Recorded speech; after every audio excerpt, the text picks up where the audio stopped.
In Chicago, you know that all sports rock. The Bears, Hawks, Bulls, Cubs, and Sox. Pick your favorite, you can choose. As long as the Packers lose. For everything you need to know, it's Bill Swerski Sports Talk Chicago. Bill Swerski Sports Talk Chicago. Hey everybody, welcome to another edition of Bill Swerski Sports Talk Chicago. This is your hosts, Alex and Sean. On this episode, I don't know, we'll be talking about some things that might have happened over the weekend, whatever that could have been. But first, I'd like to thank our sponsor, the Rockford Ice Hogs. If you're not familiar with the Rockford Ice Hogs, they're the AHL minor league affiliate of the Chicago Blackhawks. What does that mean for you? You get to see the stars of tomorrow today. So head on over to icehogs.com, get yourself a hat, shirt, jersey, tickets, and more. Tell them Swerski Sports sent you. Alex, anything good going on this weekend? Well, the weather was good today, not as much yesterday, but today it was great. NBA playoffs have been pretty fun to watch. And oh yeah, there was this thing called the NFL draft that happened this weekend. And it's one of our biggest moments of the year, I would say, on this show. So I'm ready to recap another one. All right. So yeah, the draft happened. And you know, it's we've talked about it before. Everything leading up to the draft is called lying season. All the front office people, they lie to your face. They'll leak things to the agents and the media that they want out there. There was a leak that the Bears were going to move up and trade with Jacksonville to get ahead of the Raiders. And I don't believe that for 1 second. So somebody lied about that because apparently Jacksonville had been negotiating to move up with the Browns for weeks. So obviously somebody leaked that as a false statement. Yeah, and I mean, there's so many rumors out there, and a lot of it is speculation too that could be perceived as information. So you got lying, you have speculation, you have opinions that might get mistaken as fact.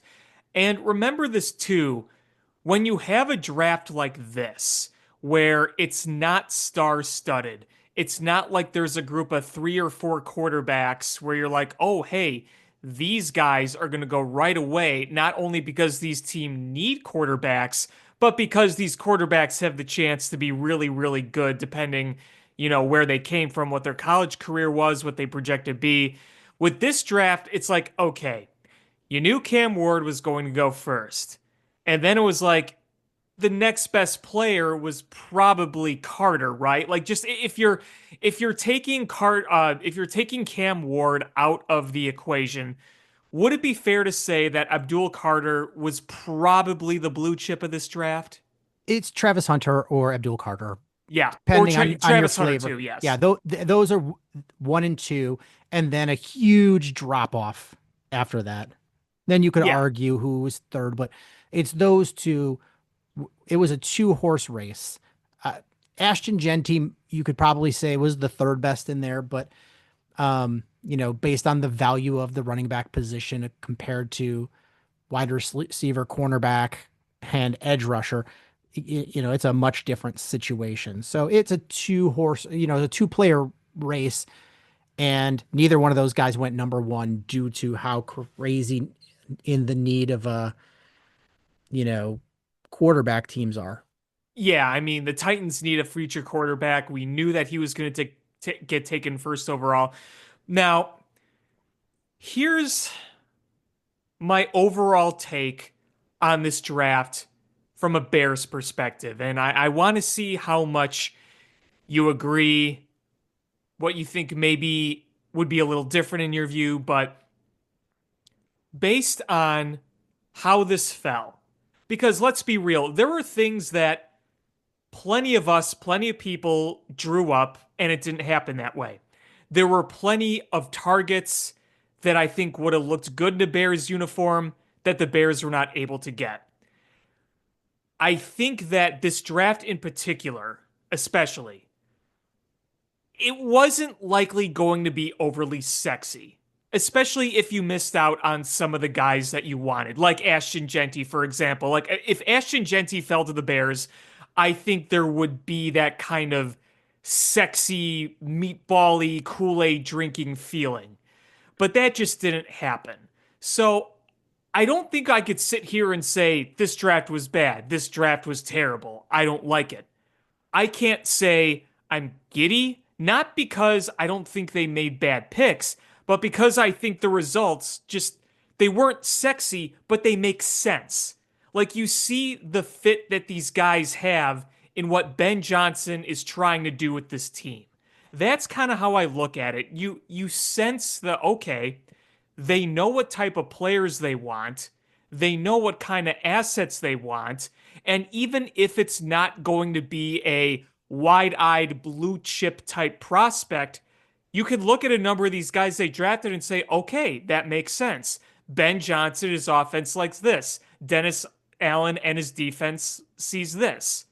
That's kind of where I'm at.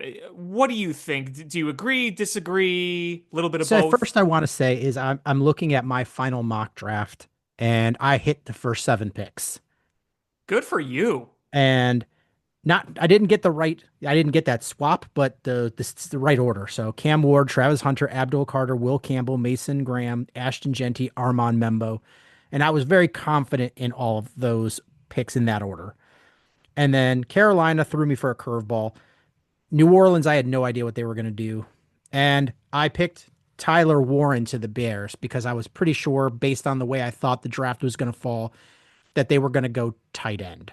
And, you know, You I'll were right start. on that part. The reason I picked Tyler Warren, and I'll give my little spiel here, but is because based on the past, you the Bears picked players that they brought in for their top 30 visits. And not all of them, but you could identify who they were looking at. And this year they brought in Tyler Warren. And I was like, okay, I think I like Colston Loveland better.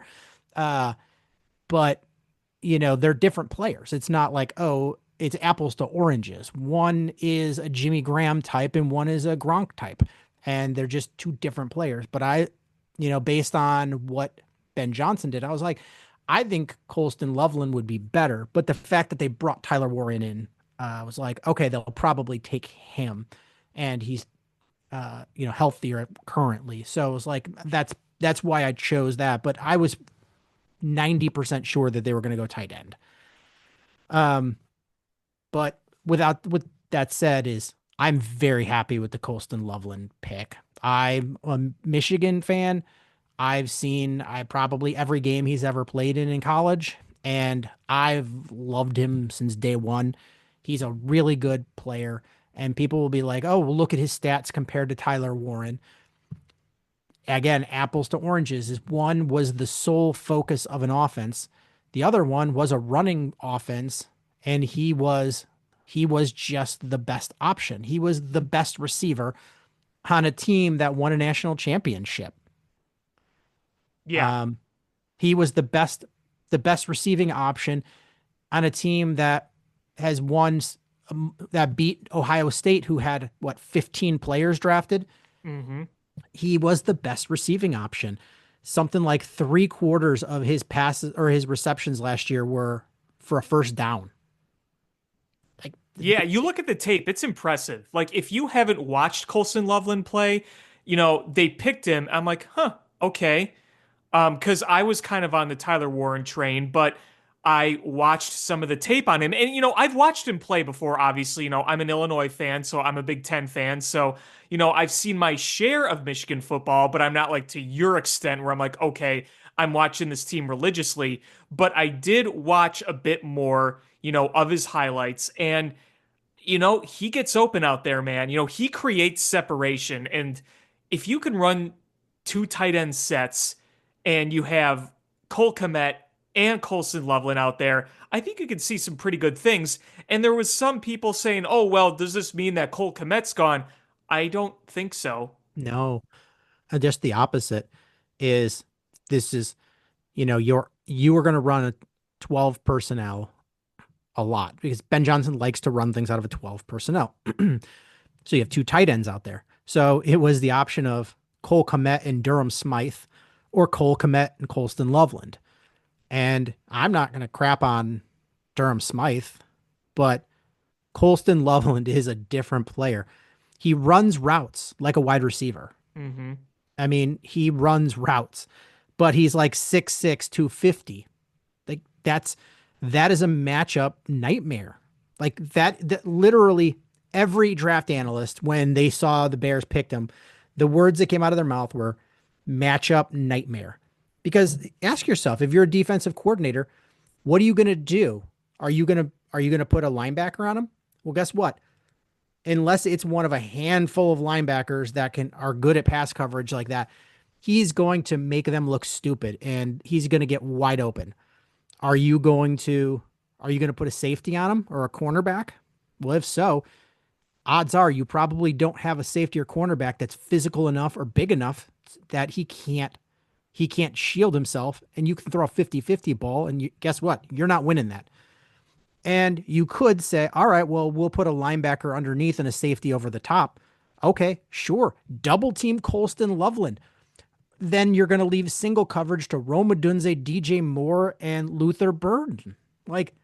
And Cole Kmet. That's the matchup nightmare is what do you do?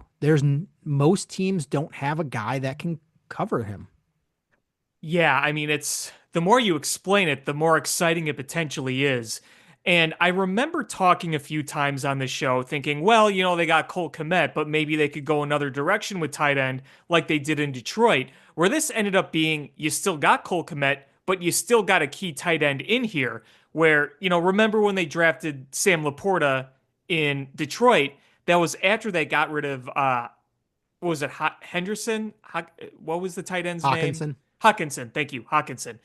They got rid of him, but this isn't that case where you're getting rid of your past number one tight end, but you are adding a Sam Laporta type player. So that is really, really cool.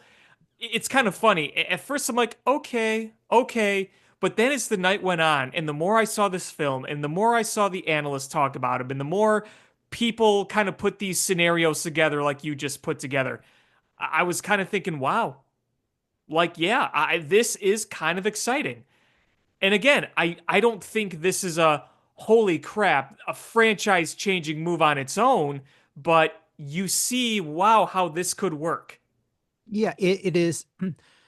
I really truly in my heart believe that they wanted Ashton Genty. And if things went their way, they would have. It's a no-brainer. They would have drafted Ashton Genty. Absolutely. But you have to play the board the way it falls, and you don't fall apart. We'll get to that, but you've got to be ready for things to not go your way, and things didn't go their way. And honestly, I would say this might have been what they considered worst case scenario is, you looked at the way the board fell and you were like, okay, we would love Travis Hunter. He's gone. We would love Abdul Carter. He's gone. We would love Will Campbell. He's gone. Which we knew. Mason Graham. He's gone. We'd love Ashton Genty. He's gone.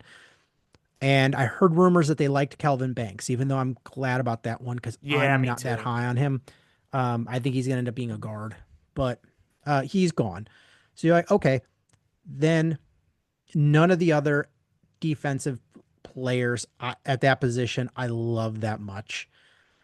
The two Georgia edge rushers have their pros and cons, and I feel like they're a little bit of a reach. The other offensive linemen had reasons not to. Like Tyler Booker is extraordinary in certain types of offenses, but he's basically a guy that he's not pulling, he's not athletic, he's not getting that second level. He is just mauling the guy in front of him. Gray Zabel, I liked a lot, but if you grab Gray Zabel at 10, you are reaching because I think he's going to be very good, but he's coming from North Dakota State. You're going to have to grow with him. I liked Josh Connerly, but I'm not confident enough to get him at 10. And Josh Simmons, I liked a lot, but I don't know what his medicals look like. So there's a reason that he fell all the way to 32. So, I mean, you look at some of these other guys. James Pierce there's questions about, him as a pass rusher. Plus, he's got some legal issues. Mike Green has multiple rape accusations. There's a reason that the guy, arguably the second best edge rusher in this draft, fell until the middle of the second round. Um, you could have gone O'Marion Hampton, but I think that would have been a little bit of a reach. I think it was a little bit of a reach at 22 where he went, but the Chargers are going to use him well. Um, I Shamar Stewart is a great athlete, not a good edge rusher, I don't think. So it's really that's where what you had there is you were going to go tight end. It was the best value pick, and Ben Johnson had a plan. Well, yeah, that kind of goes to the point I made after this selection too, was basically echoing what you just said. You were in a weird spot at 10 where so much was a reach. Like you could have easily reached for something you feel like you desperately needed, whether that was a running back at that point, whether that was another offensive lineman, whether that was an edge rusher. But like you said, that would have been a reach, and anyone who was better was already gone. So you were kind of in that weird spot where you might not see what you picked as a glaring need, but it could still fulfill something important. Right. And, you looked at what Brock Bowers did last year, and Colston Loveland has the opportunity to do, maybe not to that degree, but he is maybe a half step down as a prospect from Brock Bowers. And but he's probably stronger and more physical. I mean, I think we were a little bit of Brock Bowers with that, but Colston Loveland could be that kind of guy. And that's huge. And you looked at what Ben Johnson did with Sam Laporta. And so you can kind of connect the dots on some of these things. Is he says he's going to build a new playbook, and I think he's going to, based on the personnel he has. But if he has the opportunity to bring certain types of players with him, that's what he wants to do. So he got his Sam Laporta type player. And you saw how excited he was when they called Colston. Is he said, "Now we're cooking with grease." That man went from 6 to midnight when they drafted Colston Loveland, and he walked around like he took a bottle of Viagra, I'm sure, because he just had all he can think about is the exciting things he can do with that offense, with having a tight end that can do all of these things. Yeah, exactly. I think one thing too that I wanted to make a point of was when you're looking at how things fall, and me myself was very open to trading back if you didn't want something there. And I think a lot of people were too. I said, okay, you know what? Go ahead and trade back if you want. But guess what? If you don't like anything there and not a lot of other teams don't want anything there, probably weren't going to get a deal done that was satisfactory. So, you need two to tango in a trade. So if you You're were not going gonna, to trade yeah, and you're not back, gonna give an opposing team, a freebie. right, So like you've got to get value to trade back. And if they're not giving it exactly. to you, then you're going to pick. And I'm sure once Genty went off the board, they saw how the board was going to play out, because it was, like I said, is I I was pretty confident in those first 7 picks. And, you know, it was the Panthers and the Saints that were a little bit of wild cards for me. And but I'm sure that they had a very good idea of how things were going to play out and who was going to be left. And you're like, okay, well then let's start calling and see if we can move back and pick up some other picks. And I guarantee 100% that they did that. And nothing worked out. But one more thing I want to say about Colston Loveland is not only is he an exceptional route runner, not just for a tight end, just in general, like he is a really good route runner, is he is a pretty good blocker too. You can't not play at Michigan and not be a good blocker. And he's a pretty darn good blocker. and he is going to fit the phrase that Ben Johnson has thrown around. It's no block, no rock. And I guarantee you, Colston Loveland is going to get the rock because that man will block. I'm not saying he's the world's best blocker, but he will put his all into trying. Yeah, I mean, he seems like such a hard work, hard nosed guy. And I'm sure you saw the video of the war room when they called him after they drafted him. Yeah, I did. I love the energy that Ben Johnson had when he talked to him. Yeah, oh It yeah, was he's so excited. infectious. So excited. Yep. So to say that it was a wasted pick or a non-meaningful pick, like I said, I think I know what Ben Johnson knows what he wants. So I'm cool with it. Thumbs up. And I hope he is that matchup nightmare that he's projected to be. Because boy, oh boy, is a Bears player being a matchup nightmare something we would love to see. Yes. So then the Bears' next pick was 39. And I'm sitting there going, okay, my Omarion Hampton is gone. Ashton Genty's gone. I'm thinking I like Travion Henderson, but I could see Quinshawn Judkins. So either of those Ohio State running backs, I'm like, I think 39 or 41, the Bears are probably going to go for one. I was honestly believing that. And I don't Quinshawn Judkins went, I think, 36, and Travion Henderson went 38, one pick before the Bears. And Yeah, he was right before them. We just missed him. And I was kind of hoping for him too, honestly. yeah, and he used that home run hitter that I was like, I could see the Bears really wanting to be their Jahmyr Gibbs type player. Yeah. And so it was like, crap. And I was like, okay, what are the Bears going to do? How are they going to pivot here? And they made a pick, and they picked Luther Burden, the wide receiver from LSU. And I was like, okay, I'm a little bit shocked at that. I see the fit. It's not the player. I felt that was a little bit of a luxury. And then I started to like second guess it. Again, not because of the player, but because I was like, I felt guilty taking a luxury pick. And then I was like, you know what? They spent the off season and made these trades and made free agent signings so they could have their ice cream and not feel guilty about it. And I'm like, you know what? If DJ Moore or Rome Odunze get hurt, you're not really missing a beat. And if they're all healthy, then suddenly you have got a five-headed monster of receivers that's really going to be difficult to match up with.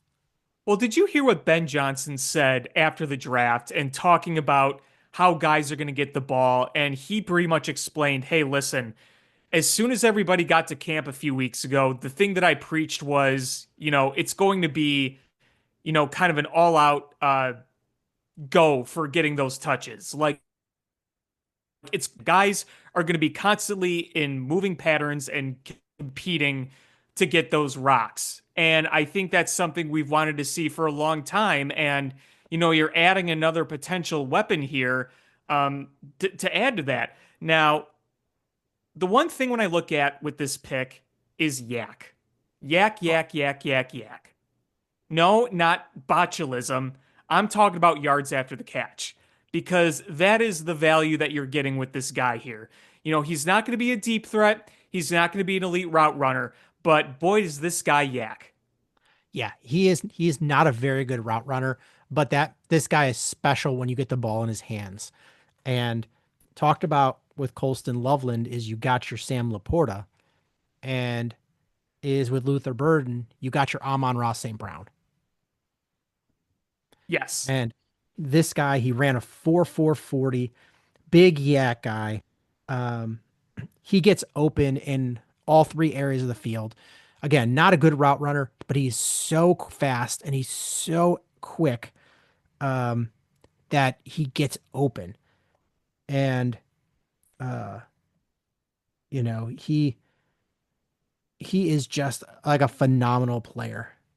If he would have come out after the 2023 season, I guarantee you he's a top 10 to 15 player. Guaranteed. Wow. Is last year the production dropped because uh their offensive line was terrible, and the whole team's passing stats just went down.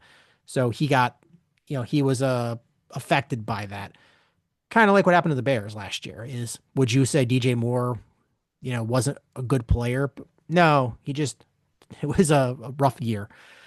The same thing with Luther Burden is the stats went down, so his stock fell because people got one, they got a little bit fatigue of him, and two, they were like, oh, why'd the stats drop? What did we miss? But uh, again, it's the opportunity there from the offensive line was bad, but he is a menace when he gets the ball in his hands. Yeah, so it wasn't what I was expecting. It wasn't what I was necessarily hoping for, but I could still dig it. He has 65 broken tackles in 3 years as a wide receiver. That's pretty good. That's pretty good. That is pretty darn So good. when I saw that pick at first, I was just like, oh man. And then I just like, no, is honestly every pick the Bears are going to make should be almost like a luxury pick because you have filled most of your holes. Sure, you can go for a little depth here or there or prep for future starters where you expect contracts to expire or whatnot. But honestly, is you have filled most of your holes with free agency and trades. So I was like, okay, this was another one where Ben Johnson pounded the table and got a guy. And actually, I think this might have been Antoine Randall L pounding the table because that guy was pumped to get Luther Burden the third into the draft. Yeah, I think what's really cool too is you've brought in several guys now with this yak mentality because they signed from Washington, that wide receiver from Washington. I'm totally blanking on his name, but to have multiple guys that can kind of fill this role, it's kind of nice. Yeah, it's you've got guys. And are you talking about Zacchaeus? Yes, Zaki, thank you, thank you. Um, so yeah, it's tough to remember these guys' names because we haven't seen them play yet. It's like, they're just names at this point. Well, now Um, that we've drafted and we're signing, undrafted free agents, then I can start putting together some depth charts, as we go into the preseason. So, it'll be a bit more versed on the roster going forward. so I mentioned that uh Quinshawn Judkins went, I think, 36, and Travion Henderson went 38, and the Bears picked at 39. Where I saw things start to go a little awry for the Bears, and this is where I have some criticism, and again, it's not necessarily the picks.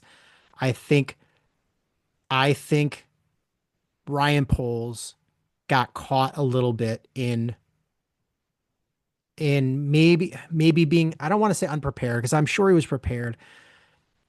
He's talked a lot about this tool he has that helps him kind of pick what the other teams are going to do. And I think it might have been a little off this year. And I think he was Is it an not, abacus? uh, I think he was a little ill prepared for what happened and didn't have his plan B and plan C ready. So then he immediately traded back because the Bears had picked 41. And I think at 39, they panicked because their dude got picked at 38 and Travion Hmm. Henderson. So Yeah. at 39, they were like, and they panicked. Or that was Luther Burden was a guy they were going to take at 41 and they were going to do Travion Henderson and Luther Burden. But so they traded back. And those two trades weren't the best of value. They were fine. Like it's not like they got beat up, but they weren't the best of values. So you trade back and you move back. And at some point, I'm fine with trading back to pick up additional picks, but there was a sweet spot in this draft, and it was like 20 to 50. And you traded out of that sweet spot. And that was the part that I was like, did you want to do that necessarily? Hmm. Hmm. So that's where, they They ended up trading to 56, and they got Ozzy Trapillo. Aussie, Aussie, Aussie.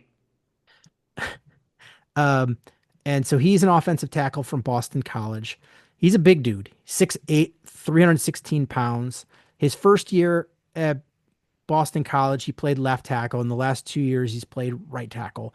And as a tackle, he had his RAS, his relative athletic score, was really high. I think it was like 9.6. So he's a super athletic dude for that position and size.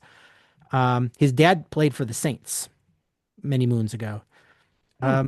I watched a little bit of him because I wasn't that familiar. Um, Good pass protector. He's a big tough guy. He's probably going to be your swing tackle. Um, I think he's going to have to put on some weight. I know he's 316 pounds, but he's 6'8".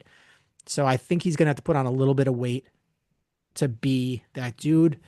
Um, and so was this a pick that I was expecting? No, but I'm not mad about it because I've been pounding the table for making sure you have offensive linemen.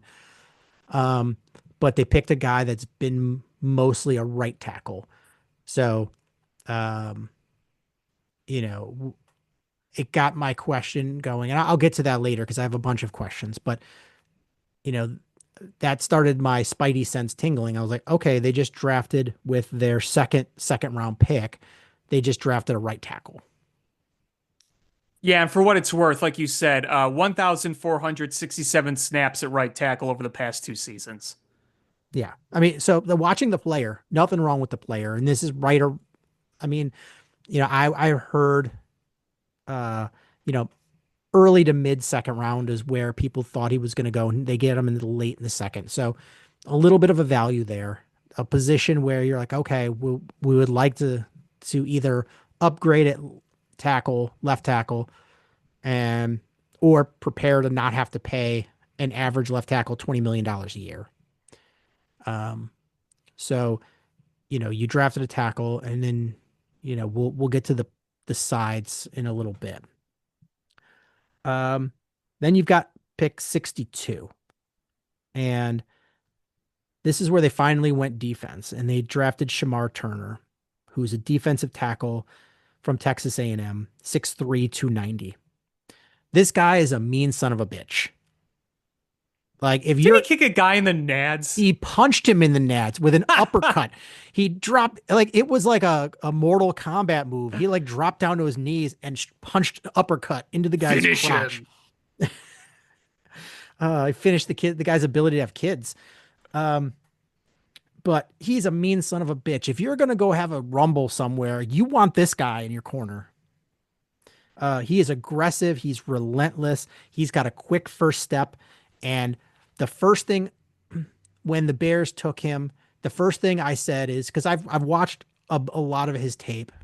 I liked him. I was just a little shocked at the position.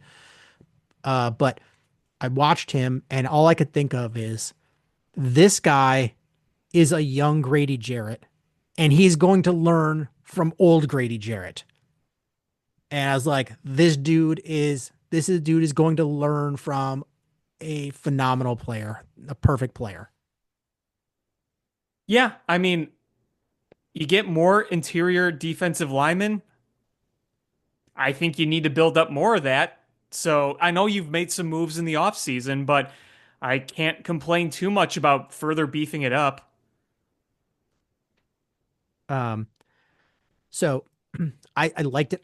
I still, I mean, again, I don't know enough about how Dennis Allen works, and I'm hearing things like he likes to get pressure from the interior and use the edge rushers, as uh to to protect against the run, and he likes bigger, stouter edge rushers.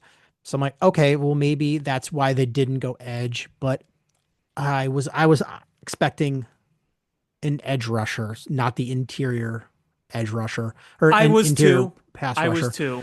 Yeah. So not that we didn't need it. You know, is Zach Pickens has been a waste, and Yeah. essentially essentially, Shamar Turner probably signs Zach Pickens' death warrant with the Bears. Yeah, well, and I want to go back to something you said to start this part was you said mean son of a bitch. He Well, is. I want some mean son of a bitches on this team. Like, I want this team to go out there and say, we're going to frickin', figuratively speaking, tear you limb from limb. We're going to bash you in. Look at what they did in Detroit. That's exactly the attitude that they had in Detroit. Bite the kneecaps off, Dan Campbell said. That's the type of attitude I want to see this team have. I want those mean SOBs up there. Yeah, and the thing with Shamar Turner is his meanness went over the line a lot, and I think that is where Grady Jarrett is going to be a perfect influence because Grady Jarrett is going to help him figure out where the line is and how to get up right to the line and not go over. And I like that because I want that mean nastiness. I don't want 15-yard penalties Of and getting him course. getting ejected for punching a guy in the crotch.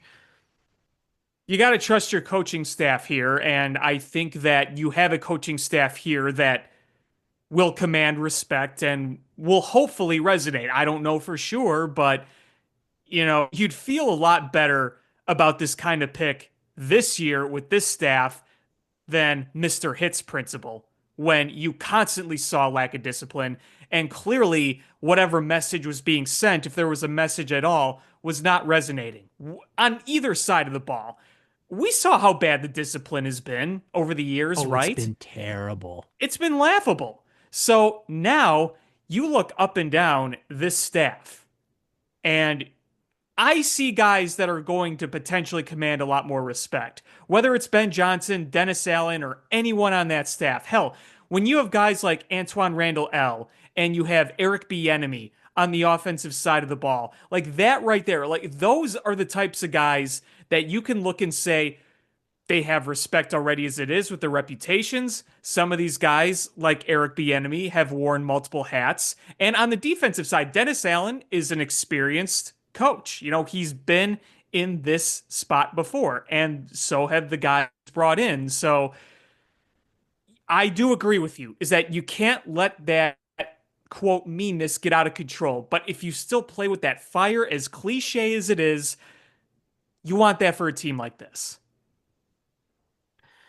And I brought up a point earlier where I thought where Travion Henderson and Quinshon Judkins got drafted and then the Bears panicked, traded back.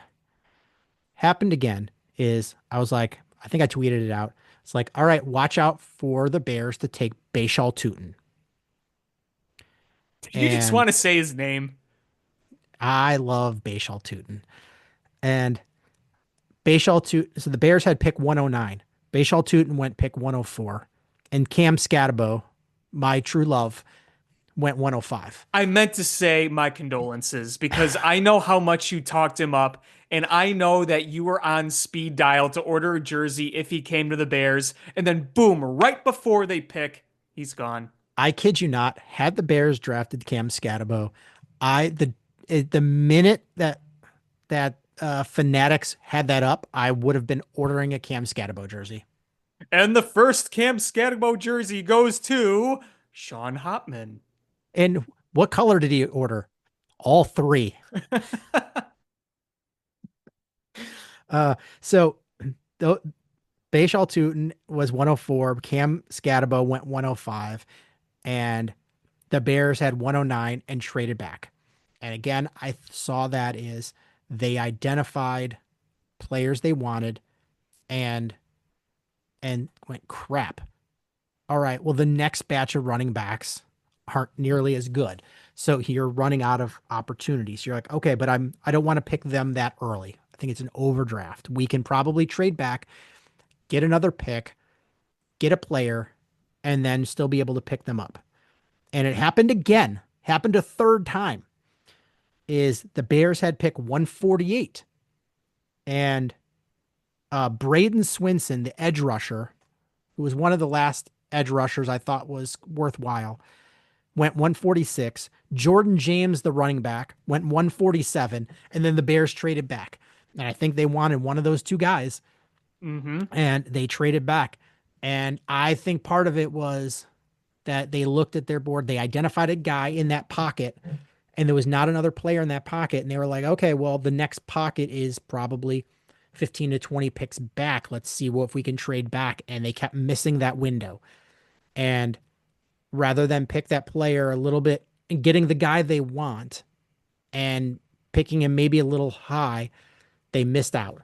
And I think this is a good lesson for Brian Poles is sure in the first round, you don't want to draft a guy there's a big difference between drafting a guy at 25 and picking him at 10.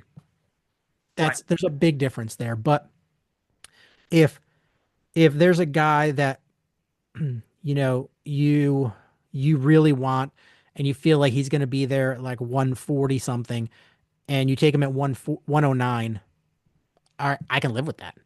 It's there's a fine line between not overdrafting and getting the guy you want. Yeah. And so 3 times that happened, and I'll give my thoughts at the end of the picks. So then after Shamar Turner, who I liked a lot. I think that's a good pick. The head scratcher, 132, round 4. Ruben Hippolyte II, linebacker from Maryland.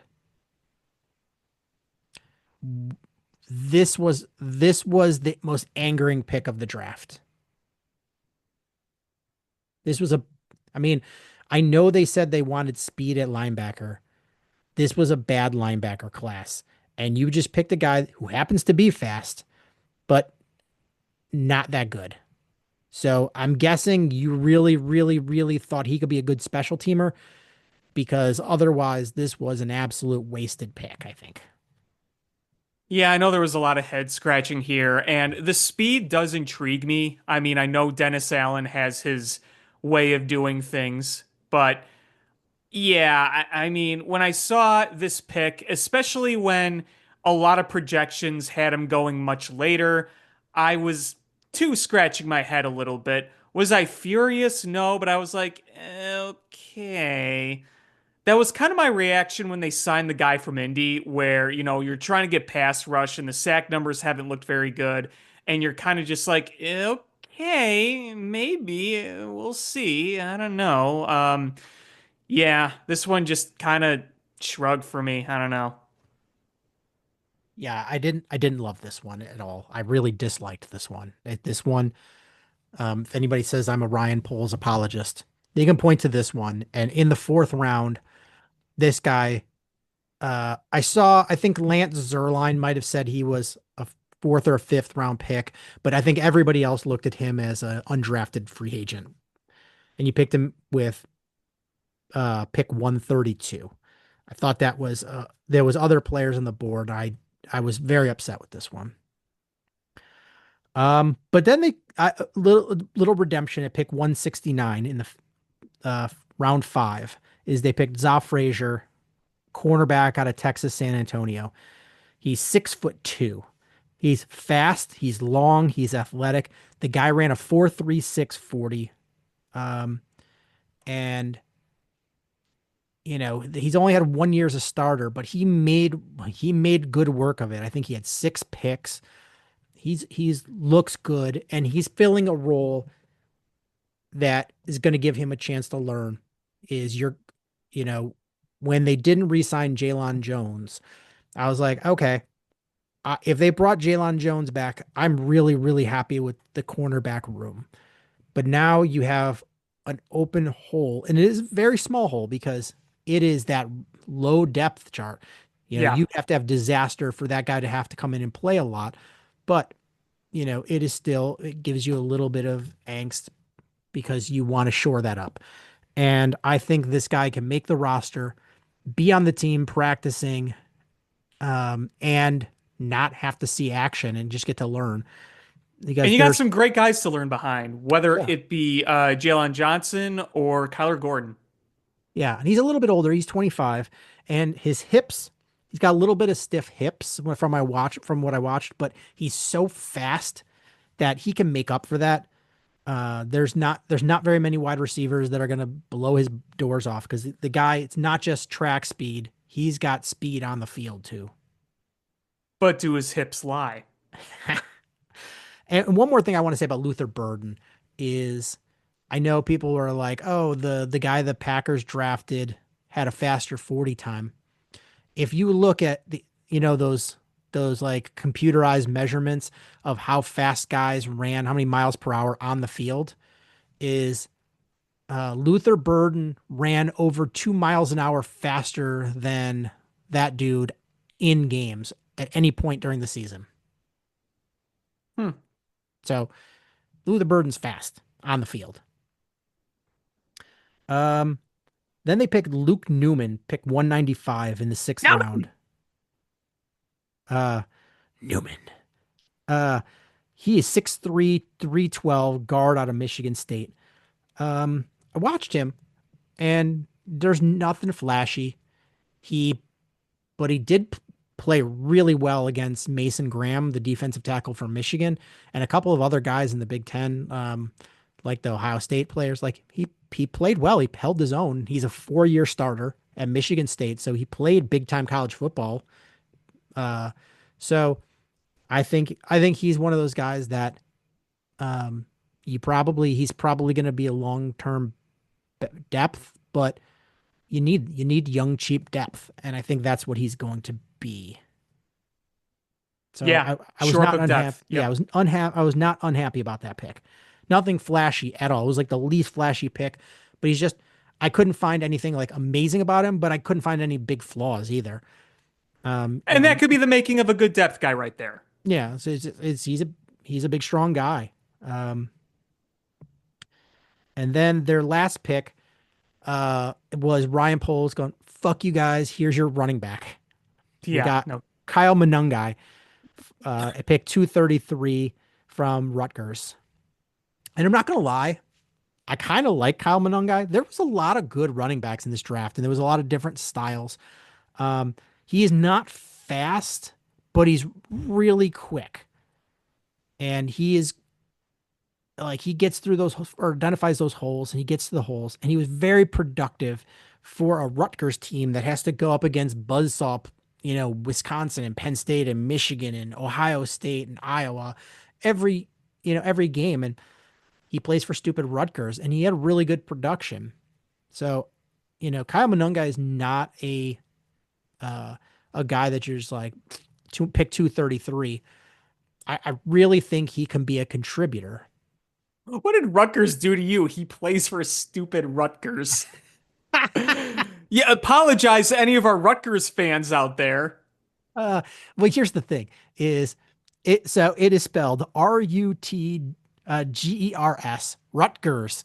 But if you talk to anybody from New Jersey and ask them to pronounce it, they pronounce it Ruckers. Rucker. Like, I don't know how that mispronunciation came in. Drives me crazy when I lived on the East Coast. That like Ruckers. But yeah, it is Rutgers, and it is stupid. Stupid Rutgers. But I kind of like Kyle Monungai. Like he is not going to be your number one, but he does give you quality depth. Yeah, I mean, look, I wish that we were able to get a better running back in this draft. And to the points we made earlier, all the guys that I wanted beyond just Ashton Genty were taken right before. And that timing just kind of didn't work out greatly. Yeah, And I it kind wanted of sucks. running back too, and I had two kind of philosophies about what kind is, you know, there was the option of going because this is unless you got Ashton Genty and Omarion Hampton, maybe just Ashton Genty, is you're gonna have some sort of change up back or split carries. Um, but do you pick a guy that's going to replace DeAndre Swift so you can move on from him after the season? And or are you going to get a guy where he is the complement to DeAndre Swift? So if you were to draft a guy like Cam Scatabo, that's a compliment to DeAndre Swift. Whereas if you were to get a Bashal Tutin, or a Travion Henderson, that probably is a replacement for Ashton or for DeAndre Swift. Right. And so that's the way I looked at it. I was like, okay, I can be down with either. Is, as we get closer to having to extend Caleb Williams, you want to be able to have young, cheap contracts for expensive ones. And not that DeAndre Swift is the most expensive dude, but he's not cheap either. So I could be down with either of those. And what they wound up with is a guy that's going to be a there's going to be a committee. This is going to be running back by committee. Um, so Which isn't the most exciting thing in the world. no, it's not. So the kind of gets to my questions for the Bears, my thoughts slash questions. Hmm. Um, is one, I th- either they really screwed the pooch on running back, or they feel like Ian Wheeler is something. And we all know Ian Wheeler from Hard Knocks, who got the injury and missed the whole season. Had a hell of a preseason up to that injury. Yeah, so either they Ryan Poles said to Ben Johnson, watch this guy, watch his college tape, watch the practice film that we have and the preseason stuff. And he said, you know what, I kind of do like this guy and he's got the wheels. Or they just really screwed the pooch because I'm not shitting on DeAndre Swift. I just think they wanted more. Yes. Yes. I want a guy that can also go out there and bounce off tackles. I want Yes. a guy where you can say, you know what? He's able to get through that line using his strength and his momentum. We know DeAndre Swift, his strength is accelerating through an open hole, but he's not going to power through like you would see a Roshan Johnson. But a Roshan Johnson, that's not a back you give a lot of carries to. That's a guy who gives situational carries to. Yeah, like DeAndre Swift, if you get that man in space with the ball, he's great. Yeah, he But can accelerate. Yes. but he is not gonna get those hard yards. He is not gonna break all these tackles. Like, I mean, in open space, yeah, he can make a guy miss a tackle, but he's not gonna break through a tackle. Right. Um, It's going to be because of shiftiness and elusiveness. It's not going to be because of strength, the ability to outmuscle somebody or bounce off somebody and keep going. yeah, if you watch Ashton Genty, that's the guy I wanted. I really did Hard not to because want him. he adds. I mean, in a dream scenario, you still add a Colston Loveland and you get an Ashton Genty somehow, um, and you go, man, this offense is gonna be awesome. Hmm. You make do. Um, the next thing I said is, and I mentioned this earlier, but Zach Pickens isn't long for this team. And you know what? He had the opportunity. He was drafted ahead of Jervon Dexter, and Jervon Dexter has made the most of his opportunities, and Zach Pickens is not. Right. Yeah, that was a bummer. It was a letdown for sure. I expected more.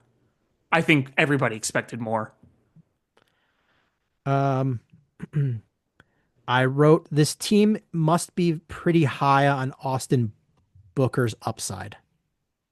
Oh, well, I think they have been. Obviously, that was a different coaching regime at the time, but I think there was a lot of organizational hope for him. And we saw flashes of him being a really promising piece in the past. And he came out very early, and I think a lot of draft analysts said he's like a redshirt guy. You're not going to get anything out of him his rookie season, but Hmm. watch out for him afterwards. And I'm hoping that's the case. And I think I'm my assumption is that they must be high on him and the potential of uh Odengbo and Sweat coming back healthy because they didn't make other moves. And I'm still very concerned about the edge rushing depth. And we saw number one, that's how you beat Patrick Mahomes is you put him on his back. We saw that is how the Eagles won the Super Bowl is they brought wave after wave after wave of pass rusher where you just overwhelmed that offensive line because they just sent another wave in there. Oh, this wave is tired. Send another wave in, and your offensive line is just getting abused. Right. Um, let's see. The next thing I thought is we are still lacking in linebacker and safety depth. So tell me this. When they drafted a linebacker, was Mhm. that their Jack Sanborn replacement? No, he is not. Um, he so Hippolyte is, I think, going to be a special teams guy, like a core Okay. four special teams guy, and I think they're hoping that I don't know what they think he's going to play. He's not a Jack Sanborn. I know he's not the same type of player. Like, don't get me wrong. I'm not trying to make that assessment. I'm just saying that they lost a guy who was a key piece on their linebacker core and they drafted another guy. Yeah, they did, but I think Noah Sewell is going to be um the Jack Sanborn replacement, in-house replacement. I don't know long term what Hippolyte is going to be. I think that is going to be remain to see for uh preseason games. We'll get a better sense of that. Right now, I have no idea. I don't know how he's Yeah. going to fit in there other than a core special teamer. Um, I truly feel that Poles wilted when the board didn't fall the right way. I still think that he panicked and went out, and I think he needs to be a little more strong in his board and say, you know what, if this happens, because you can feel confident that if the board is going to fall a certain way, but you know, and I know this is a much different, less high pressure situation, but I do a whole lot of those simulation mock drafts, and you could have the best plan of what you want to do.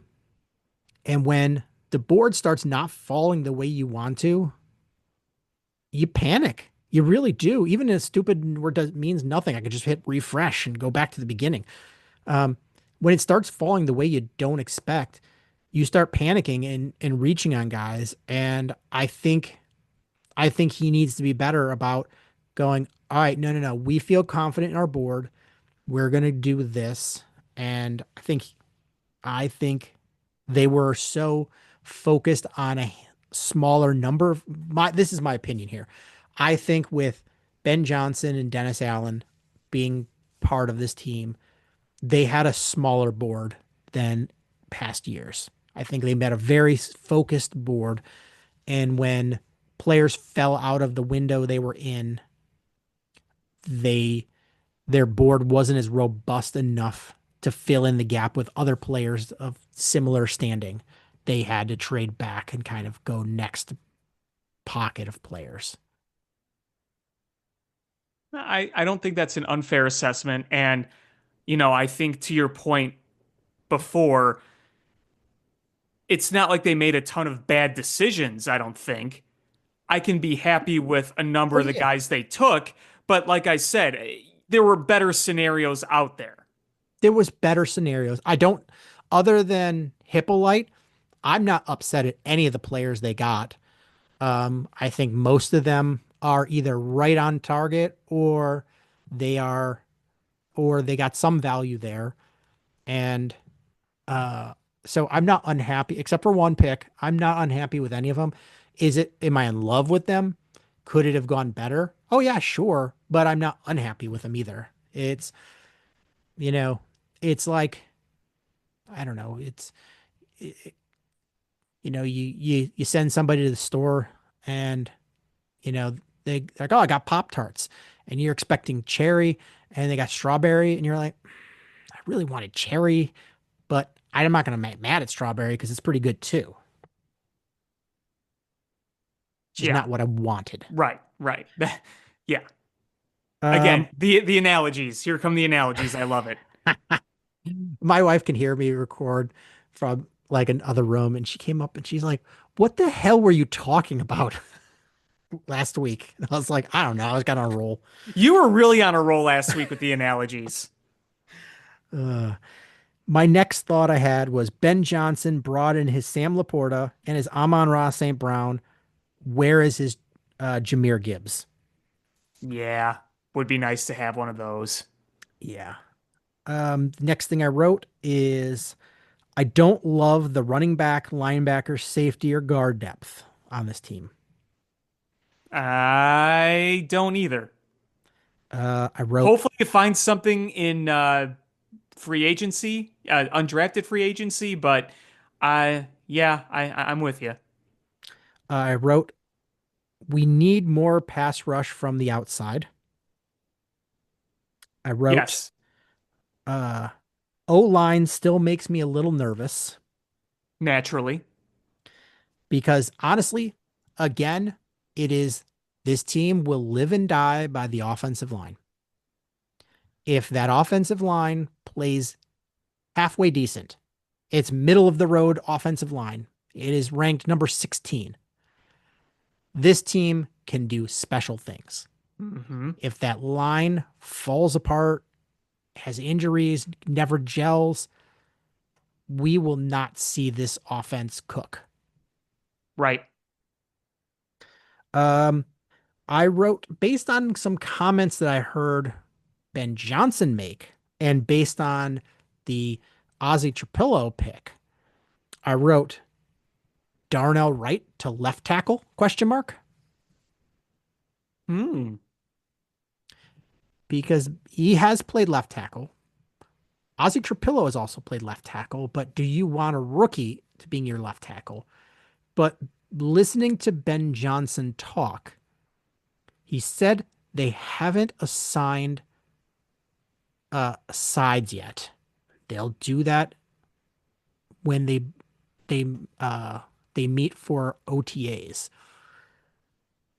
So that makes me think that they've got a bucket of players and they're going to see how they get the best five out there, regardless of position. So if we already know uh, that the left tackle is not going to be ready until either really right before training camp or a little bit the first couple weeks of training camp. So um, he's not necessarily fully healthy. So you're going to go into these OTAs and mini camps without him. I'm sure he'll be there, but not doing anything. He's still Right. being a Not boot. active. Um, so you're going to have he's going to be behind the eight ball. Uh, Karan Amagaji is going to get a shot. Um, you're going to give Ozzy Trapillo a shot. Um, you're going to give the Canadian Eagle a shot. You're going to give other guys a shot, and you're going to put the two best tackles that you have out there. And same with, I mean, you feel like as long as Joe Tooney's not hurt, Joe Tooney's going to get his left guard spot. Drew Dahlman's going to have center. Jonah Jackson's going to get that right guard. But assuming health, but everything else is guys are going to have to earn it. Yep. And that's, like you said, that's what Ben Johnson said. There's going to be competition. They're going to have to earn things. Um, so then, my the last or the next thing I want to say is I started looking at the draft picks they had, the players they have under contract, the undrafted rookies and tryout players that they have coming in, and I started putting together a rough prediction of the 53-man roster, a very, very, very early edition of it. And I started looking at who is still available as a free agent, veteran free agent. And I'm like, there's a name I don't know how healthy he is, but you could probably get him cheap on a 1 year deal. And if he's healthy, could be a huge addition to your team. I Nick think I know Chubb. who you're going to say. Yes, Nick Chubb. People have been tweeting about that. Yeah, I had Nick Chubb and maybe Cam Akers. But I think, Nick Chubb, that could be a guy that you don't have to rely on him. But if he comes back healthy, you go, damn, we got a good player for like $1.5 million a year. Yeah, I'd be all for it. Honestly, if you get that at a cheap price, what do you got to lose? Yeah, I like that one. And then there are four names that you could put on the edge that are older, but uh they you again they're not going to rely on them. They're going to get about 15 to 20% of the snaps, defensive snaps in a game. So you're not relying on them. And in fact, you could probably put them in situationally, but you're doing waves.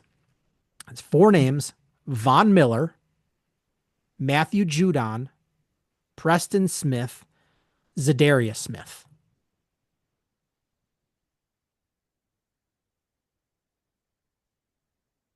Darius Smith is out there, huh? All four of those guys are out there. And Yeah. Von Miller put his Buffalo house up for sale. For some reason I thought Von Miller retired. Uh, I don't think so. I think they thought he was going to, but he put his house up for sale. Um, so Well, hasn't Zadarius Smith played with like multiple other NFC North teams? he has. So just check off another box, man. That's what I'm thinking. I was like, all right, give that man another NFC North team. Yeah, So, go through it. if you added one of those guys and Nick Chubb, I would feel a whole lot better about things. I would too, even if they're not in their prime. We know how good they were in their careers, and if you get any sort of production out of them at a good price, I think it's better than what you had, Yeah. theoretically. Yeah. Again, is you're not relying on any of them to be hole fillers. You're their depth. Um, are would you rather? I mean, Nick Chubb is like DeAndre Swift is going to get the lion's share of running plays, but if you're trying to be a team that's run heavy, wouldn't you feel more comfortable with Nick Chubb in that rotation with Ian Wheeler, uh, Kyle Monungai, and Roshan Johnson than Travis Homer? Yes. That's what I'm saying. And you've already got Hippolyte to be your special teams guy. So do you need Travis Homer? I don't think so. I'm much happier the other way. And the other one is all right, you've got your free agent signing, you got DeAndre Swift, you got Austin Booker, is essentially one of those veteran guys would be replacing Dominique Robinson. Mm-hmm. Who And I early on thought was going to be something, but he kind of peaked in that first game in 2022 in that monsoon.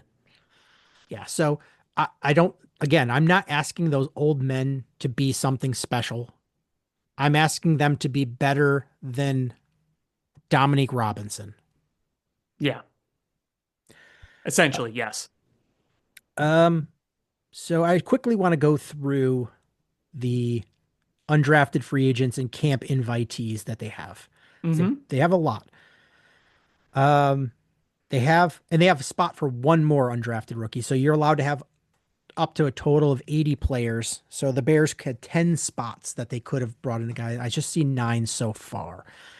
It's Jeremy Robinson, defensive end of Kansas, Tysheem Johnson, safety out of Oregon, Jade Walker, the wide receiver from Texas A&M, uh, Luke Elkin, long snapper from Iowa, JP Richardson, wide receiver from TCU, and then my two favorite names, Power Eccles, linebacker from North Carolina. And he is not the only dude whose first name is Power that was eligible for the draft. There was another guy named Power. And then Major Burns, safety from LSU. I saw Major Burns.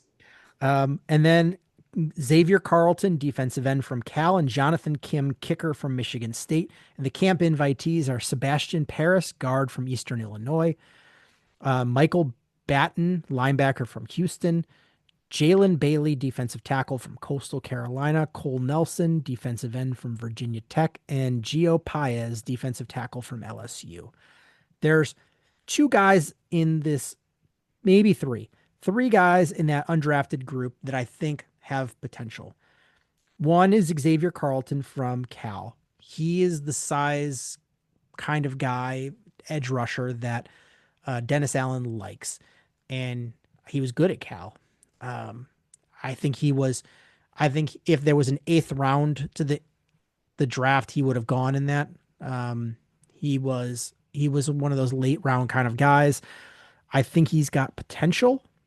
I wouldn't be shocked if he either made the squad or went on the practice squad.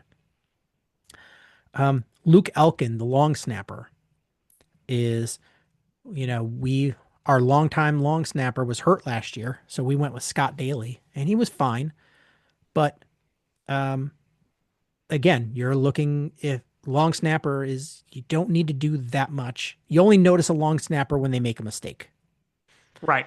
And so if you can add a long snapper that's an undrafted rookie versus a guy that you paid $1 million for, is you're saving yourself probably like 600 some $1,000, which again, it can go to another player. So if he can stick around, I think he's going to be given every opportunity to win that long snapping job. And then the other one is Jonathan Kim, kicker from Michigan State. Yeah, that one's an interesting one because we've talked about it before.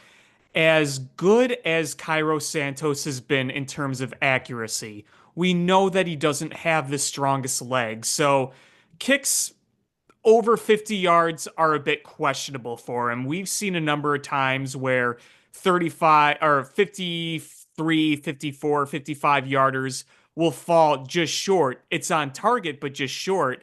So you just wonder if the Bears are kind of like, Cairo, you've been great overall for us, but we want to get a stronger leg in here. And I wonder if that's just creating some competition.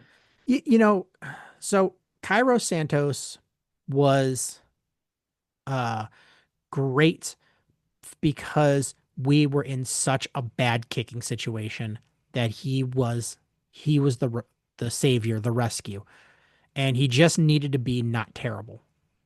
And he's been more than not terrible. He's been pretty accurate, but like you said, not the strongest leg. And when you're kicking in Soldier Field in the winter, you need a strong leg. And Yeah. so I'm not saying he needs to go. And he also makes like $3.5 million a year. Again, we're going to get to the point soon enough where we're going to be pinching pennies. Mm-hmm. And so you want to get into that position as early as possible. So Jonathan Kim would cost you pennies versus dollars for Cairo Santos. And looking at these stats, last year, Cairo Santos was 4 for 4 from kicks, 30 to 39 yards, 5 of 8 from 40 to 49, and 8 of 9 from 50 plus. Where you looked at Jonathan Kim, from 30 to 39, he was 4 for 4. 40 to 49, he was 8 of 8. And 50 plus, he was 3 of 4.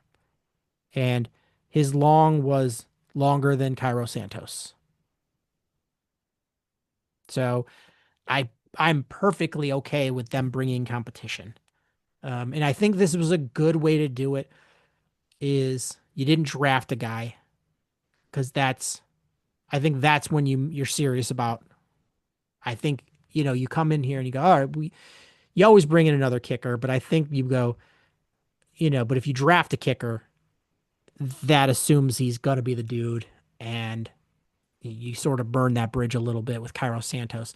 I think this is more of a softer one. We're like, we brought in an undrafted kid. He's our other camp kicker, but it's a soft challenge. But I truly believe that Cairo Santos better be on his A game, or else he's going to get replaced. Yeah, for sure.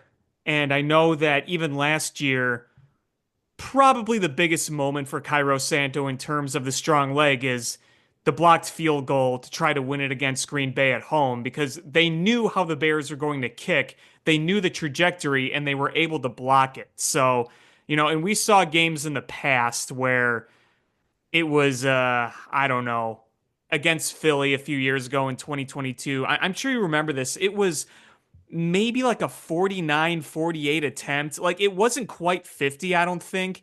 And I remember Cairo Santos taking one look at the wind and everything, and he just goes, "Nope, that's not happening," and they punted. There's been a couple times where he just didn't look like he was going to be confident. Right. And, when they were asking him if he can do it, and that's concerning But is, honestly, everything under 50 yards, like under 45 yards, was money. yeah, as it should be though. Yeah. Um, so then I did a quick, we're here now, and I did a quick assessment of the 53 man roster and start easy. It's probably going to be Cairo Santos, uh, Torrey Taylor, and Daly as your long snapper. I have two quarterbacks, is Williams and Bajent. Um, I have four running backs right now, and I have uh, Swift, Johnson, Manungai, and Wheeler. Your wide receivers, I have six: DJ Moore, Roma Dunze, Luther Burden, Zacchaeus, Duvernay, and Scott. And three tight ends: Komet, Loveland, Smythe. Your tackles, I have Jones, Wright, Trapillo, and Amagaji. Guards, I have Jackson, Tooney, Benedette, and Murray. And your centers, Dahlman and Bates, where Bates can play guard or center, And not have to be a starter. not have to be a starter.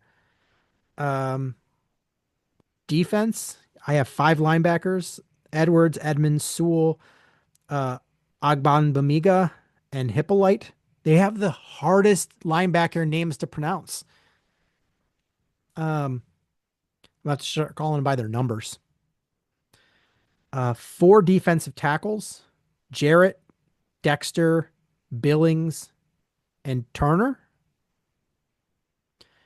Six edge rushers: Sweat, Odangbo, Booker, Hardy, Robinson, Chroma.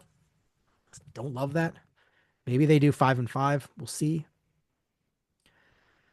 Cornerback, I have six: Johnson, Stevenson, Gordon, Smith, Frazier, and Blackwell. Very happy with that group. And then safety is the same as last year: Brisker, Byard, Owens, and Hicks. Can't disagree much there. So, I look at that and I go, don't love safety. Don't love running back right now. Um, the depth of the offensive line still worries me a little bit. Don't love the linebacking depth and don't love the edge depth. That's Yeah. that's how I got there. I mean, safety is particularly concerning because of the health of Jaquan Brisker. I mean, he went down last year and never came back.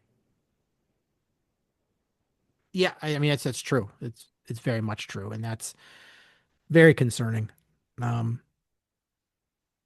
you hope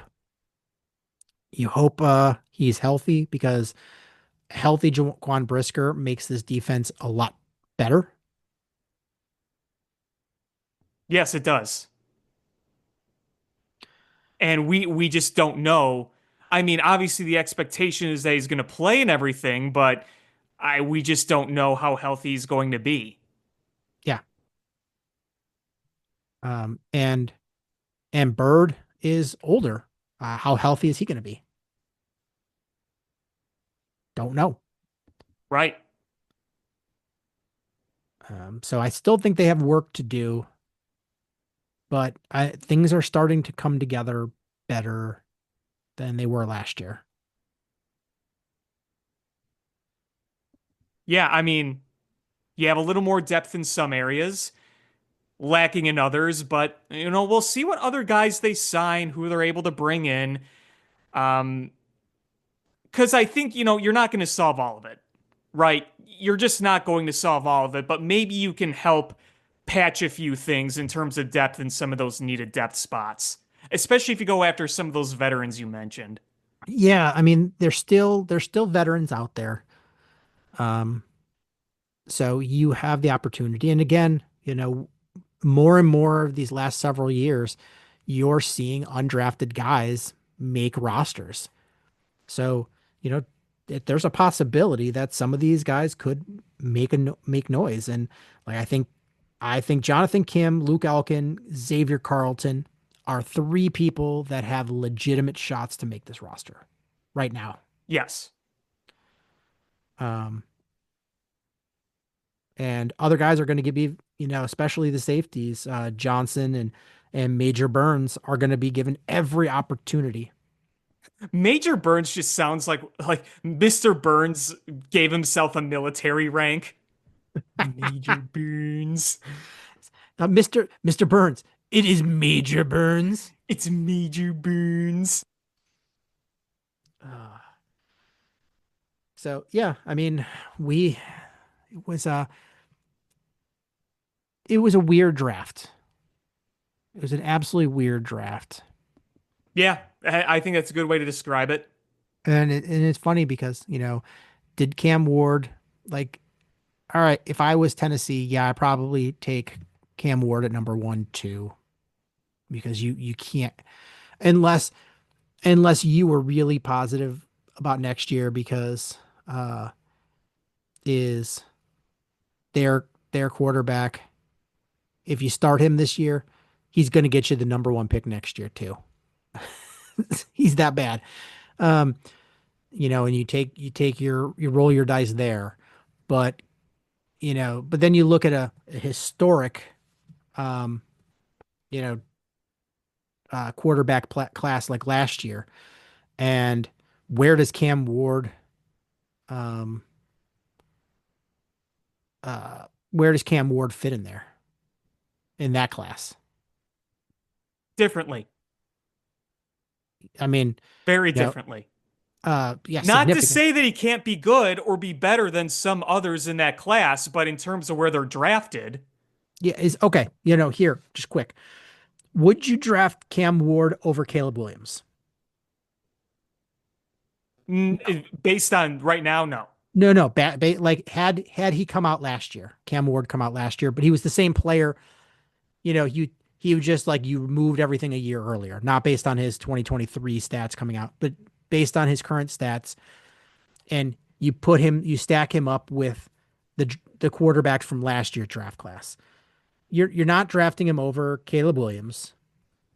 You're not drafting him over Jaden Daniels. You're not drafting him over Drake May. You're not drafting him over JJ McCarthy. He's probably in the mix with Bo Nix and Michael Penix. Yeah, I think Um, that's fair. I was much higher on Bo Nix than a lot of the other people. I think Bo Um, Nix is going to be pretty good. I kept saying he has the highest floor out of any of those other quarterbacks, but he's also significantly older. So I was like, I saw him hitting that, you know, a certain mark earlier, especially with he was in the best coaching position, um, with Sean Payton.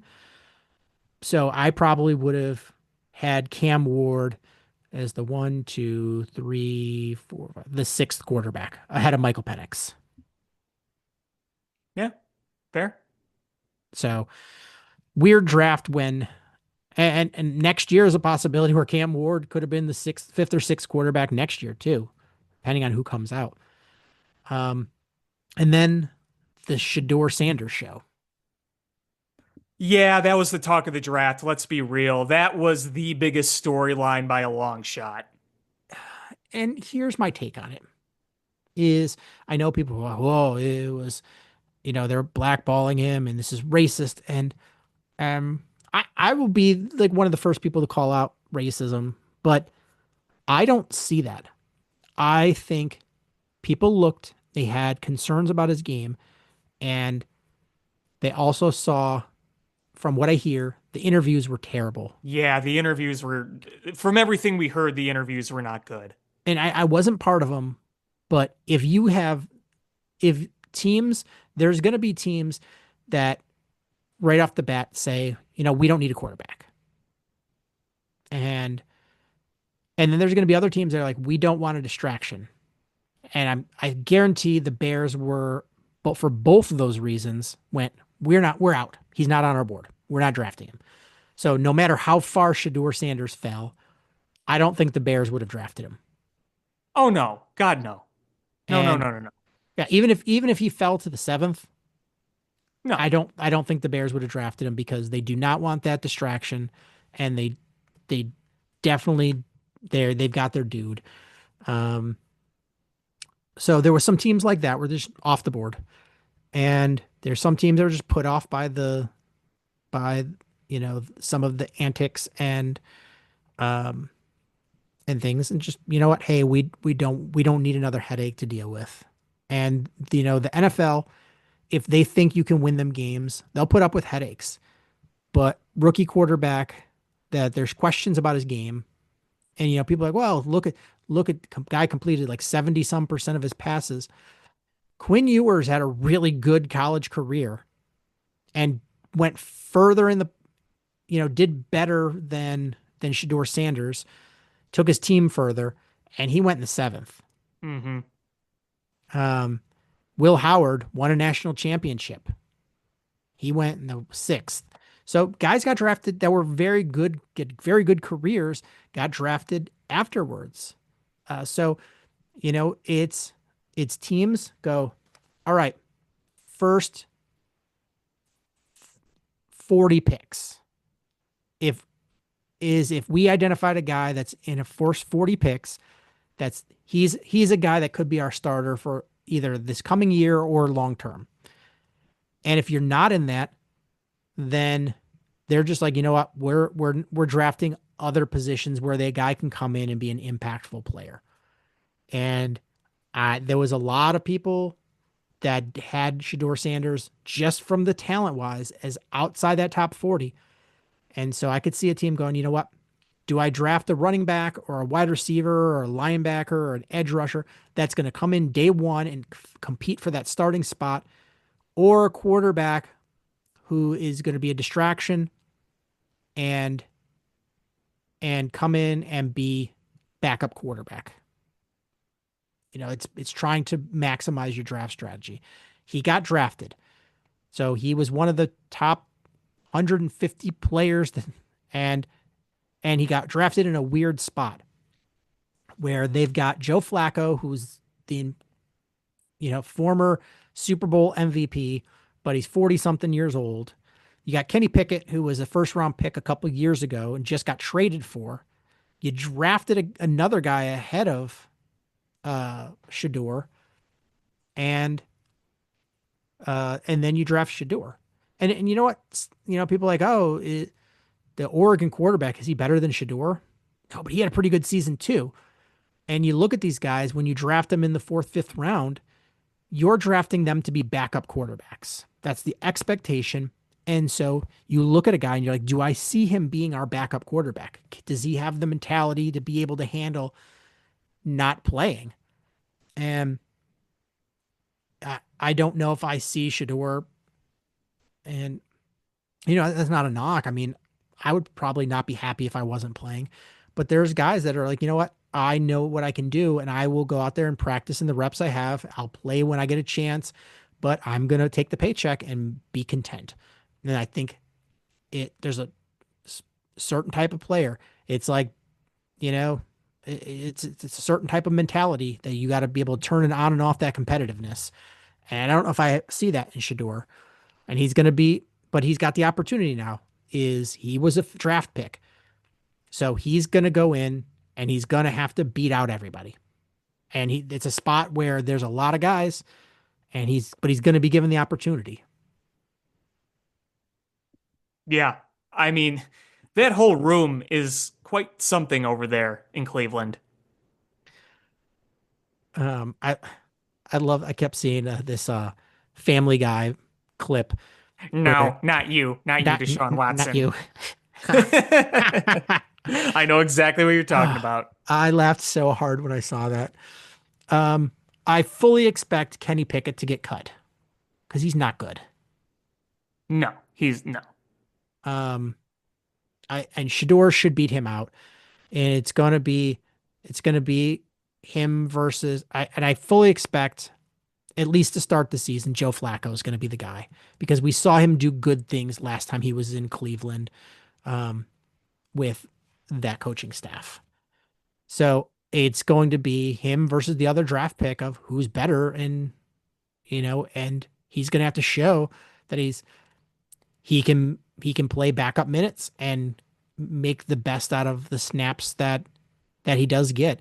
And the one saving grace is that Joe Flacco probably doesn't want to have all those snaps at 40 something years old. He doesn't need them and he doesn't want them.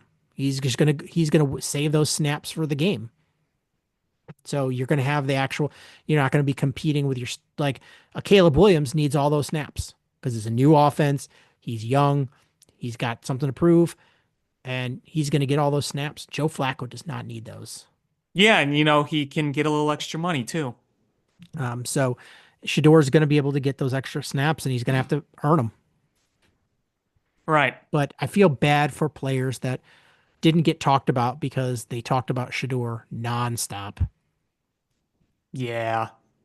Hey, we And saw Mel Kiper having meltdowns oh over my it. God, I missed a lot of that because I was watching NFL's coverage, the NFL Network. But man, I saw clips of it later and I was like, oh, whew, he really is losing his mind over this. Well, yeah, I mean, I didn't watch Hit live either when he was doing it. I just saw the clips of it online and people talking about it online, and it was quite frequent. When Mel Kiper gave out his draft grades post draft, he gave one team an A plus. Do you know who that is? Was it the Bears? No, it was Cleveland, Oh, the okay. team that drafted Shador. Seriously? All right. Uh, but yeah, I just got tired of them talking about it, and I felt really bad that he got prank phone called. Oh, that whole thing was so stupid. I felt so bad for him. Like he didn't deserve that. And then to find out that it's the defensive coordinator of the Falcons' son. Yeah, that was wild. And that's how he got the number. Because I'm thinking, how did these guys get the number? Yeah. And then That why would you post it? Like, seriously? You have a prank and you're gonna post it online? Or you're gonna put it on some sort of platform, even if it wasn't intended to be shared with people? Like, why would you do that? yeah, that was terrible. Um I want to quickly transition to Blackhawks for a topic. I think as Blackhawks fans, we have all been on the David Carl train to be the next head coach. Mm-hmm. And word came out that he withdrew. I mean, we don't have anything fully confirmed, but we're hearing multiple reports that he is withdrawn as a candidate for the Blackhawks job Yeah. for whatever reason. Yeah. Maybe he wants a certain opportunity that doesn't involve building up. I don't know. Yeah. Or maybe he's very comfortable being in Denver and he's got a good thing. Maybe they heard he was going to leave and they ponied up more money. I don't know. Whatever the case is, he's withdrawn according to good sources. So then you're like, okay, what's plan B? Um, John Tortorella. No, don't do that. Well, didn't Paul Bissonnette just get fired? Or no. Oh, who am I thinking of? Who just got fired? um, I don't know. Hold on. Not the Let's, Ducks coach, not him. let's. Oh, it's Peter Laviolette. Sorry, Oh Peter yeah, yeah, yeah, Laviolette.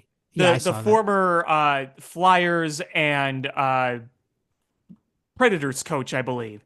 And then he Yeah, just I got did see fired that. from New York when they missed the playoffs. Yeah, I don't think I want him I don't think here. it's a fit, Here and I are don't think some. he'd want to come here, frankly. Yeah, here are some of the names I hear, and I have one that I like. So there's Todd Nelson. He's a three-time Calder Cup winner. He's the in the AHL. He coaches the Hershey Bears. Jay Pandolfo, um, he's the he's the head coach of Boston University's uh, college hockey team. So he's another powerhouse college coach, and he spent several years as an assistant with the Bruins. So he does have NHL coaching experience. Brad Shaw, who's a longtime assistant. Jay Leach, he's the AHL coach with the Wilkes-Barre Scranton team, the AHL affiliate of the Penguins. Marco Sturm, he was an assistant for the LA Kings and now is with in the AHL. Rick Tocchet, former Vancouver head coach. Anders Sorensen, who's the current, the current interim head coach. And then the name that I'm very intrigued by is Jay Woodcroft. He was the one that was fired from as the head coach of Edmonton Oilers. Mm-hmm. And I've been interested in him.